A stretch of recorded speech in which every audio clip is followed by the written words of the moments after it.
because you are that you are, for we are all that we are. So, your boy's back. I just kind of wanted to get into a little bit of what the current energies was going on and what spirit is putting on my heart and my chest. So I had to share that and share this with the collective because it's a message of unity. It's a message of oneness. And this is a message that I can feel resistance against. I can feel resistance against the collective unifying as one because there's so much pain and division within the collective. To put plainly, like this is the body working against itself. You ever had a pain and the pain is so bad that you almost want to just cut that limb of yourself off? This is that pain that the collective is experiencing. And it's flaring up now because it is time for us to deal with it.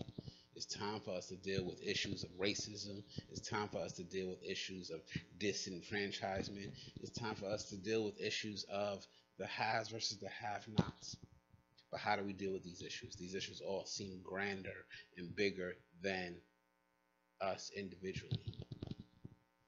And while they may be grander and bigger than us individually, these issues come of us collectively. These issues are not brought to us or given to us by others. These issues are all our issues. They come from within. That means they come from within you individually. We all have our biases, our preferences. We all have our perspectives. We come in with the purpose to make preferences, to have preferences, to fine tune and narrow and hone in on that which we truly are. Yet, in doing so and getting so dense and disconnected from our source, disconnected from ourselves, we lose sight of the fact that we are all connected, that we are all one. It becomes warped and twisted. The vision from having preferences that we may define our soul, that we may define our individual flame, that shifts to becoming judging others for not having the same preferences, for not wanting the same things, for not being the same way, which ultimately stems from judging ourselves, for not fitting into molds that others want us to fit into, for not being the way others want us to be, or others have told us to be, how we should be, how we could be, as though the truth of the matter, what we truly are, what we are in the here and now, is just fine. You are perfect as is.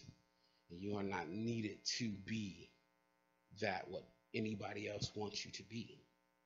And when we can stop judging our freaking selves, we can stop judging everyone else.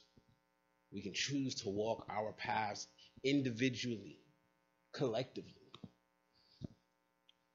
Collectively all walking towards that which serves the greatest, the whole, the all of us. There's so much misperception in the idea of racism and the idea of these people, the whites have kept us down, and the idea of the blacks are destroying things. All these fear-based ideas, scarcity, I don't want to share the resources. These are extra miles and extra bodies and people to feed, to provide for, to clothe, to shelter. I can't spare it. All this shit comes from lack-based mentality. All this shit comes from fucking fear. What are you afraid of? You afraid that black people will take over, usurp everything, remove the white collective? That's ridiculous. We need each other to survive.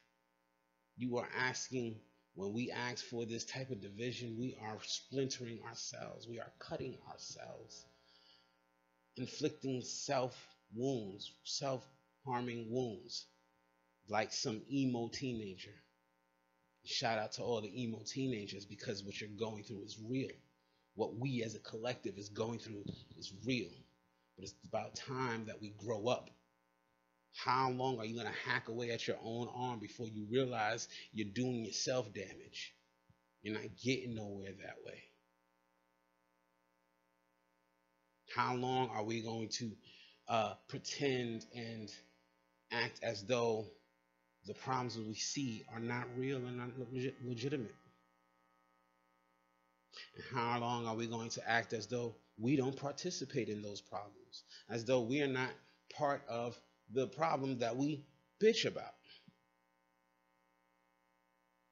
Can you take responsibility for yourself? Cease the judgment of others? Own your own stuff? Clean up your own mess? Because if you could, the collective could do that job as well. The more of us start to face our own stuff, the more we all start to individually, collectively face our own stuff, clean up our own messes, the more the collective gets cleaned up. It's just like the entire coronavirus lockdown situation. We all had to get your ass inside and sit down for a minute before you start to see the ozone layers and everything else heal. Take a minute. Take a pause. Take a breath. Go sit down. Stop feeding your fear. Stop feeling that the other, because they're different, are a threat. Our differences individually make us stronger collectively. The more we can combine and unify, the more we can grow. But we cannot combine and unify when we are attacking ourselves. And for as long as we attack ourselves, is as long as we are being this tug of war defending ourselves. Because we have self-preservation. We do have the right for boundaries. We do have the right for safety, well-being, for life. Life matters. Fuck Black Lives Matters and White Lives Matters and Blue Lives Matters and all your hashtags. Life matters. How long are we going to pretend all the divisive stuff is of purpose? Not when we're harming ourselves. For as long as we allow our fear to divide us, that's as long as we're going to stay limited in what we can achieve and accomplish. For all of the fears of these people will do this, you create the actions that you're exactly afraid of.